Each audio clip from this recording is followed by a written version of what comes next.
আমার বাসার নিচে এক মেয়ে মোবাইল নিয়ে দাঁড়িয়ে থাকে। আমাকে দেখলে মুচকি একটা হাসি দেয়। মেয়েটা দেখতে খুব সুন্দর, মনে হয় আমার প্রেমে পড়েছে, তাই প্রতিদিন হয়তো দেখতে আসে। যাই একটু আয়নার সামনে যাই, চুলগুলা আশ্রে আসি। এতদিন পর কোনো মেয়ে এই অবাগার দিকে তাকাইছে। ইস, লজ্জা লাগছে। এভাবে কয়েকদিন কেটে গেল।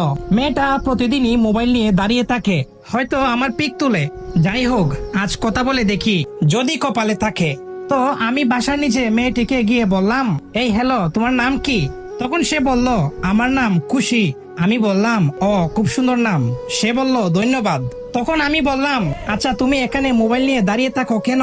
তখন সে বলল, আসলে ভাইয়া কি করে যে বলি। তখন আমি মনে মনে ভাবলাম, হয়তো মেয়েটা আমার প্রেমে পড়েছে, তাই লজ্জায় বলতে পারছে না। আমি তখন বললাম, লজ্জা না পেয়ে বলো, আমি রাজি আছি। তখন মেয়েটি আমাকে এরকম কিছু বলবে সেটা তো আমি ভাবতেও পারিনি।